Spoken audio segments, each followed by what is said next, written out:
สวัสดีครับอยู่กับผมเกษตรอินเปิมเมืองครับให้ย่ำได้ก็กินย่ำนะเดี๋ยวขอกำลังเลี้ยวแล้วไม่เลี้ยวครับตั้งแต่วันที่10ผมเอามาไงกูมูตัวแถมครับขอแถมเขาเป็ดกับไก่อยู่น้ำกันบ่ได้ครับเป็ดนี่มากแฉะ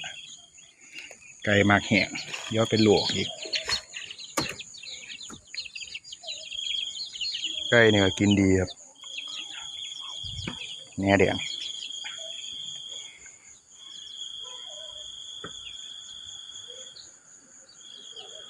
โอ้อาหารเบิดซ้ำพ่อเป็นบ่ค่อยกินครับต้องให้ก้อนอาหารนะครับพวกแหน่แดง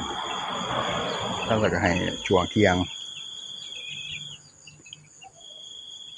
กินดีครับเป็ดนี่